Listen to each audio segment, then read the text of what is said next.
This is Thank You Mama, weekly lessons from mothers all around the world.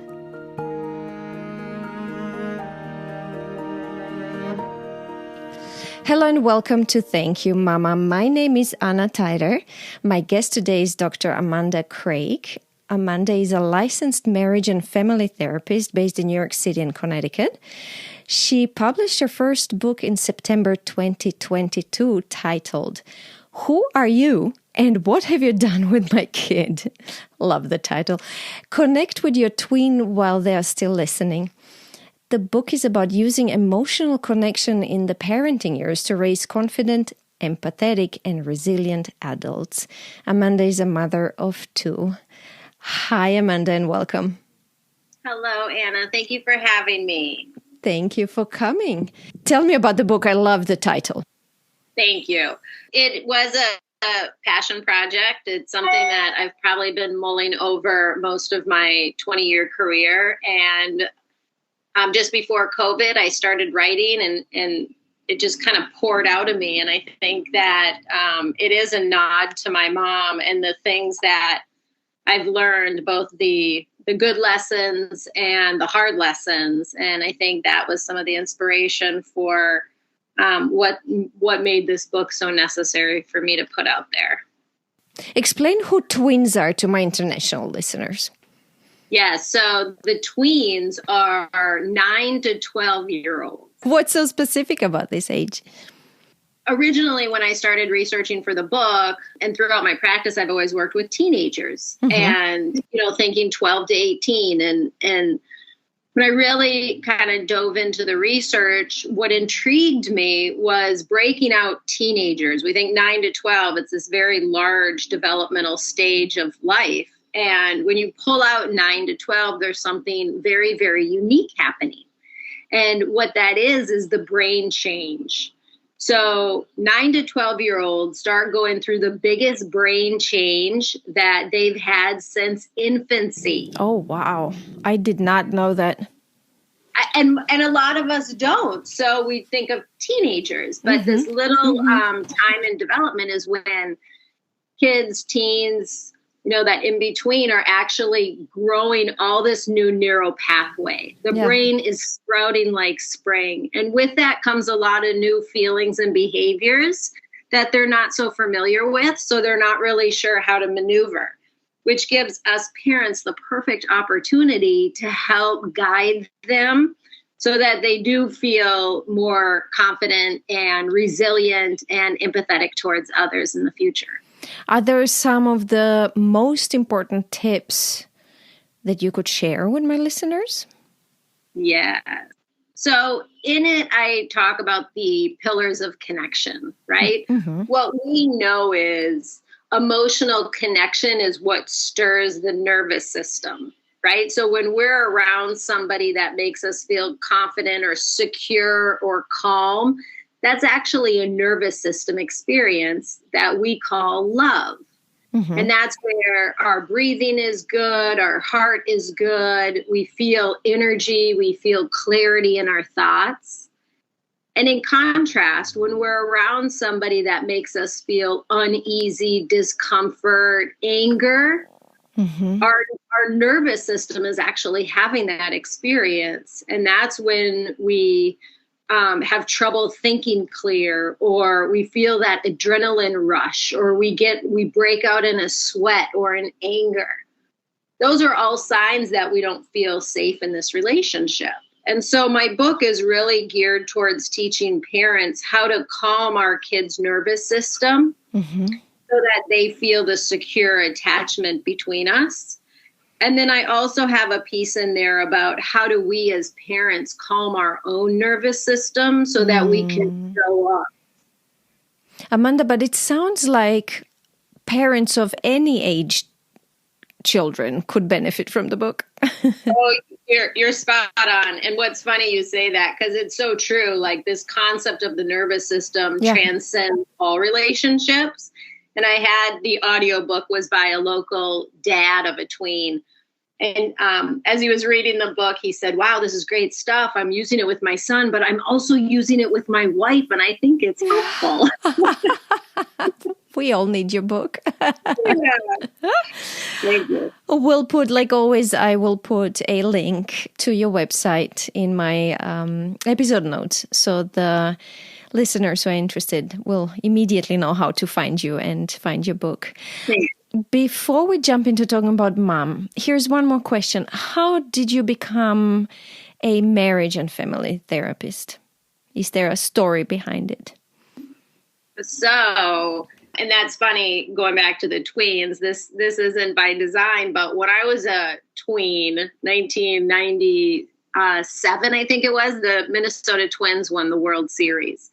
And we got to get out of school early for the parade. And instead of going to the parade, I ended up going to Target and shoplifting with my friend as a naughty middle schooler. Mm-hmm. And Minnesota being the progressive state of mental health that it is, instead of some sort of juvenile justice process, they had a diversion program. And so I was mandated to therapy. And I tell you, that was my first experience in therapy. And I loved the feeling of going and talking about my feelings and being validated in what I was going through and what I was experiencing, and learning ways to, I didn't know it back then, but cope with the emotions I was having.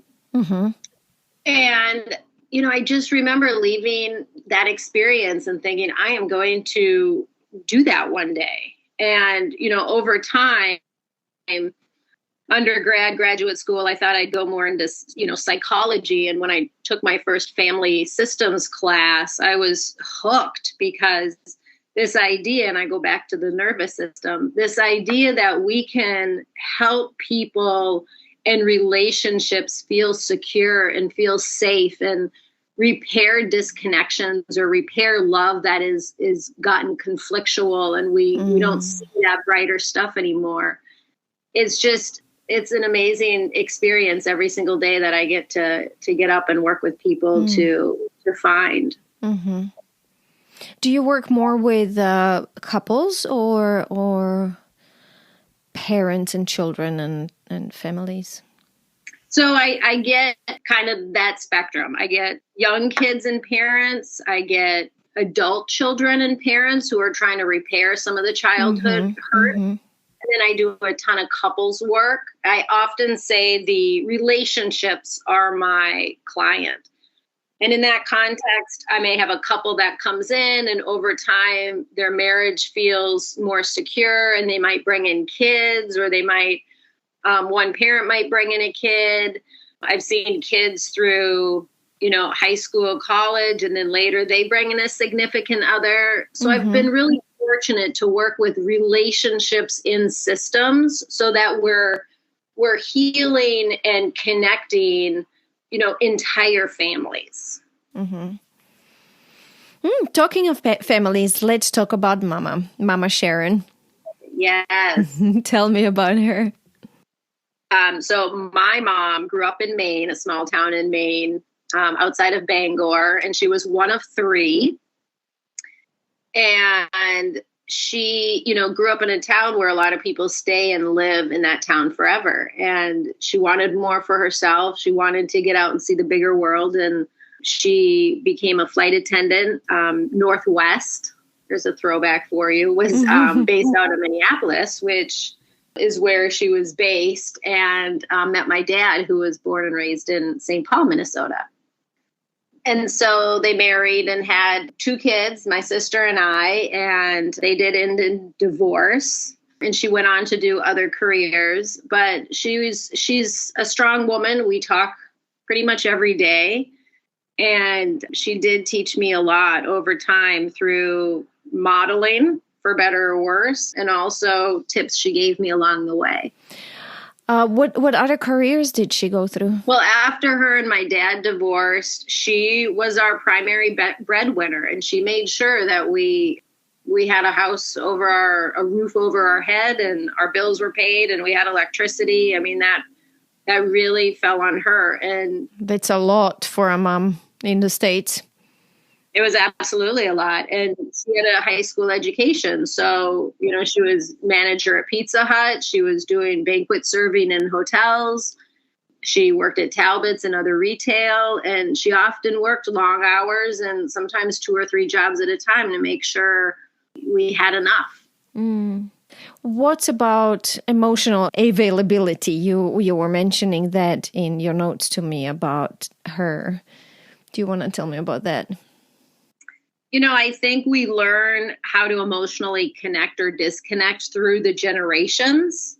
And I think her dad left the family and left the mom to work hard and take care of the family, which left her emotionally unavailable for some of those nurturing. Mm-hmm. And I think my mom, I wouldn't say by design or by accident, but kind of had some of the same, was put in the same situation where, it's like when you have to work and that's how you make money and you don't have a fallback position, you don't have a partner in it with you, something's got to give. And I think for my mom, it was kind of the survival took hold more than, and there wasn't a lot of time left for the nurturing and that emotional connection stuff that we probably needed. Did she ever remarry or find a new partner? She dated over the years, and she did remarry, and she has a lovely husband now. Once I was in adulthood. So I often think he's amazing, and he's taught me a ton over the years, but he didn't raise me. Do you want to talk about substance abuse, which you also mentioned? Yeah, so that was definitely and probably one of the, life lessons I got from her, where I think, she worked hard, and when she came home, she wanted to dethrottle. I think it was very acceptable in the 70s and 80s to drink alcohol or smoke marijuana. And, because it's so acceptable and it feels good, right, to come home, put your feet up and have a glass of wine. I think she did that probably more evenings than not. And sorry to interrupt you, but many people still do that. I don't want to brush it under the rug as something that used to happen in 80s and 90s. You're so right. Yeah, this drinking, social drinking, or even just drinking every day as a way to relax is still, unfortunately, very prevalent. You're so right. And with COVID, right?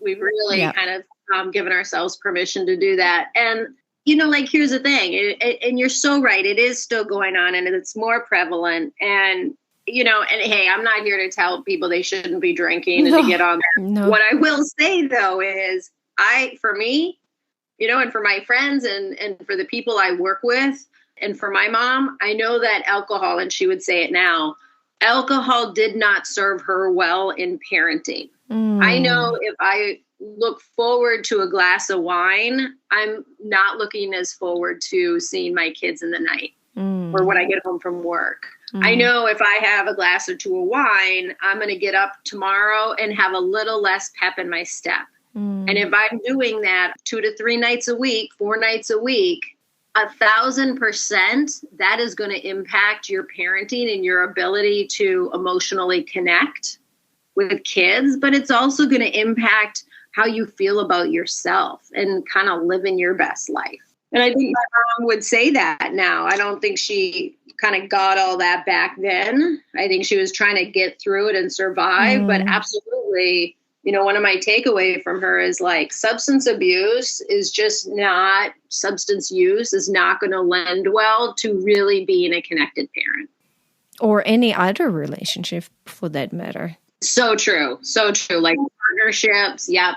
And even work relationships, right? If I go to work and I'm a little hungover, and by hungover, I mean tired, grouchy, I don't feel well physically. Hangover comes in a lot of shapes and sizes. And I go to work, I'm not my best self. I'm not enjoying that day. I don't have as much emotional breadth and depth to be the person I want to be. So now we're also talking about relationships with yourself, which are just as important. Of course, because that's where we start, right? If we feel whole and well, and this kind of gets in to a second lesson I learned from my mom, and that was about, and kind of second and third, right? Being educated, going towards education that resonates and matters to you and leads you. And, the third lesson I'd say from her is to a purpose. what gets you up in the morning and gets you excited? And I was kind of saying earlier, my work gets me up in the morning. I get excited. I get excited to get up in the morning and like do whatever my exercise routine I'm involved in right now. You know, to get up and get my kids off to school in a meaningful way where I know they had breakfast and, you know, we had some conversation to kind of prepare for the day. Like, when we feel purpose, when we get up and like life resonates, life matters to us, we are living this life that we appreciate and we want to be part of, we feel so much better inside. We feel so much more self-confident, and that transcends into our love relationships, our relationships with our kids, and even like how we experience the world. Amanda, what about, it sounds so easy, you know, and I had friends and even myself at certain stages in my life, I lost the purpose and I was like, what am I doing? I burned out and I just thought it's all for nothing. It's all useless. How do you find purpose? Or how do you identify your purpose? Well, and I really appreciate you saying that because the journey is long and you're right. We don't have 80 years of every day getting after it and having purpose, right? There's different seasons of life. And I appreciate what you're saying. Sometimes we're in a winter season where we're a little dormant. Coming out of COVID has been really hard for people. There was some great articles last week, research coming out of like Stanford and Harvard, where they talk about what COVID did to the brain, and not just like living the illness of COVID, but living the lifestyle of COVID, the fear of unknown and when, and the isolation, like all that impacted our brain. And a lot of us are in a season of winter, right? We need healing. And so it's like, there's the intentionality, right? There's the awareness of right now, I am not in my summer season of life. I am not getting after it, but I'm in winter. And then what do I need for healing and for calmness? And sometimes that means we ease the throttle back and we slow life down. Sometimes it's getting rid of relationships that are really, really hard to get rid of. But if we don't, they are going to take us down, which inevitably my mom had to do with my dad. Or we get into hard decisions, right? It's hard to go back to school and to start over in an industry, but there might be that calling to do that hard thing. So I think sometimes getting out of the winter season comes with really tough decisions, sometimes even decisions that we think, oh, this will never work. If somebody were to say to me, you're going to write a book, I would have thought to myself, there's no way. You know, I grew up K through 12 with learning disabilities that were undetected and certainly weren't accommodated. And I often say I learned to read in college, right? And so like, there's no way. That sounds like such a mountain. But when we have a calling and we take a little one step at a time, we find our way out of winter. Yeah. One step. You were talking about decisions, and sometimes we don't know which decisions are right. But I've learned that any decision, any little step will open up something new. You just need to start and go and just take off. And then something will guide you to where you're supposed to be. I agree with that. But talking of wintering, have you read Katherine May's book called Wintering? I haven't. I got it. You have to. It's one of my favorite books of all times. And I read it during COVID and it was just so soothing. It was beautiful. It talks exactly about what you were just talking about. Okay. Yes.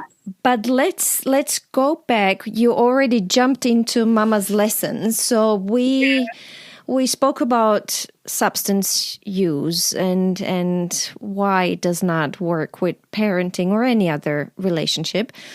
You also talked about being educated and how important that is. You mentioned to me when you wrote me the note, I love that it's not only important for independence, but also for your self-worth. Yes. Yes. And when we have the self-worth and we develop confidence, then so many doors open up to us. Well, and that goes back to what you were just saying about getting out of winter. It's like sometimes the door that we open is a really hard life lesson where we have an error, right? We fail at something. And sometimes we open that door and we thought it was going to take us to the right. And actually it took us to meet this other person, which exposed us to this other thing. And couldn't have planned that. Right. And so I do think with education comes a power and independence, not only with who we meet and places we're exposed to, but also cultivating a confidence in ourselves and just a whole self, but then also the security of having some financial stability or having, more information for budgeting or how we financially maneuver adulthood, because it's scary. And especially, again, the season we're in now with interest rates and home buying, it's like, how do we afford our children and afford our family the opportunities we want to put out there? And one of the ways I think, whether it's college or trade school, like just continuing to strengthen those muscles of education serves us so well. Is this something you learned from your mom as well? Because you mentioned this budgeting and investing and not purchasing outside of your means. I did. I think, both watching her struggle, I think I knew early on, like, I really want to get an education. I think that's part of the way to stability. I saw that as missing for her. And then the other thing that, again, kind of segues into purpose is my mom is amazing at organizing, interior design, decorating. Like, she has raw talent. I mean, she can sew. Amazing. And it's all just raw, gifted talent. And we've often said, had she gone to school for that, or had she gotten more involved in that industry, I am dying to know what doors would have opened for her, because, there's an internal inspiration and creativity that we all have, those internal gifts that are just soulful that were given to us, right? They're a gift. They were given to us by your maker, whatever you believe that to be. And that was definitely hers. And it was, it's there for the taking. And she's used it over time, to help me and to help some of my friends and to, she has a beautiful home, but she wasn't able to use that in a kind of in a bigger way to fund her lifestyle or, offer that out to bigger community. I want to go back to the first lesson you shared where you spoke about substance use and parenting. And here you talk about connection and creating this bond with our children. Yeah. Tell me a bit more about this, because I find this so very important. Thank you. I'm going to work backwards. We can use emotional connection with our teenagers, but developmentally, by design, they innately are trying to fly from the nest. And so we are not going to be their go-to. Their peers are going to be their go-to, and that's appropriate. But we do want to be the nest that they go back to and ask questions to always. And the best way to do that is to create this foundation of security. And so when they're teeny tinies and we're holding them and we're looking at them when they talk, and when they're dysregulated at 3 and 4 and they're crying and throwing a tantrum, we can get down on their level and say, oh my goodness, you're having big feelings. Tell me more. Or can I hug you? Or would you hold my hand in this moment? Right? Those times we build in their nervous system safety, calmness, and security. And so now fast forward, they're 9 and the kids at school are being mean and they've never experienced this level of embarrassment before. They know when they come to us, we will sit down with them and say, oh my goodness, tell me more. Can I hold your hand through this? And so having that foundation over time, right? And it's like, we don't always get it. That's okay. It's not meant that every day, all day, we get this. Some days we miss, and that is okay. That is part of the deal. But when we continue over time to put pennies in that, in that bucket of, I see you, kiddo. I'm right here for you when you're struggling, and I'm going to like work it out with you. And I'm going to have limits with you because that's important for you to understand these things will hurt you. Right. And I will help shift your emotional state and cope with that. Like, those are the 4 kind of pillars we talk about in my book. Those are the ways we develop this foundation and kind of keep that theme, if you will, through childhood, so that even in adulthood, not only do they offer that to their kids, but they also always come back to us with all the questions and know that we're that safe place. Thank you for that. Amanda, I want to ask you my tricky question now, because I think we're done with Mama Sharon's lessons. What was something you wish she taught you, something she was not able to teach you?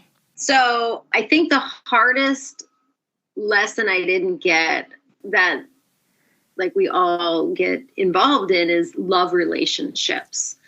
You know, I think being a kid, right, I was exposed to that relationship with her. But when you grow up and you haven't seen a functional marriage, I think it leaves a lot to be desired and a lot of kind of holes in how do we connect. You know, I don't think a lot of people realize how many holes we have going into marriage. We expect the partner, we expect marriage is easier. You get married, start having kids, however it all goes, but you realize, oh my goodness, marriage is actually harder. It isn't simple. It's complicated. And I wish I understood more about the complication of marriage and what working at marriage really meant.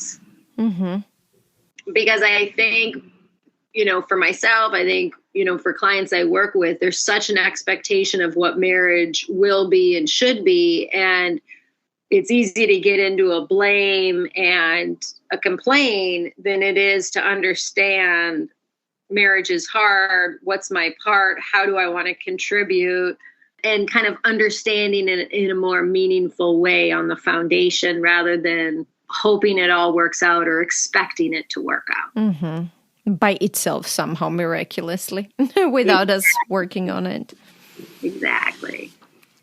Is there anything else you'd like to share about Sharon's lessons before we recap? You know, I want to thank you, Anna. I think this series is beautiful, and I've appreciated, you know, the week or so to reflect on my mom and to really see her as, you know, all things considered, the good, the bad, the ugly. Lucky me for having her as my template, and for knowing what things, you know, I want to take with me. And like all this stuff has served me so well.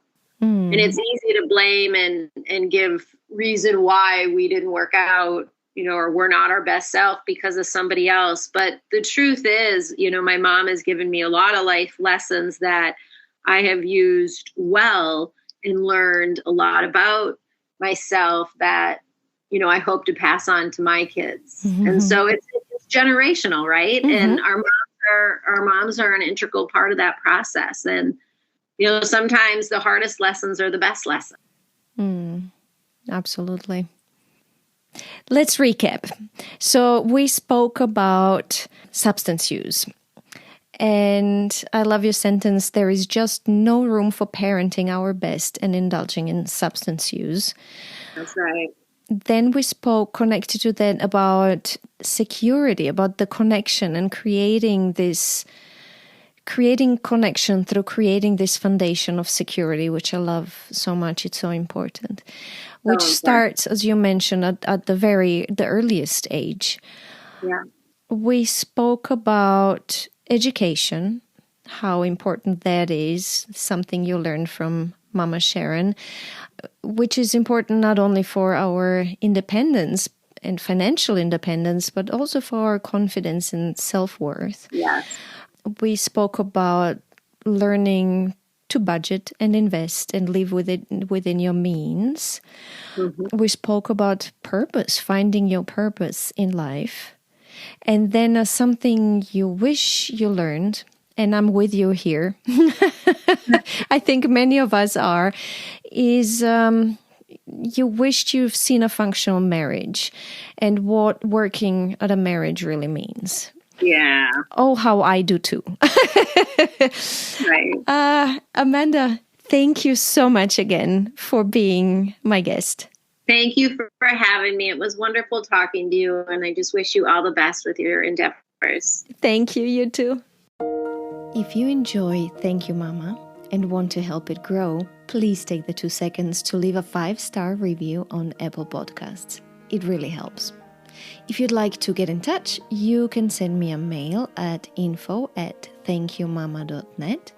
You can also find me on Instagram, Facebook, and Twitter under Anna Teider, that's Tajder. This was Thank You Mama. Come back next week, subscribe, and tell your friends.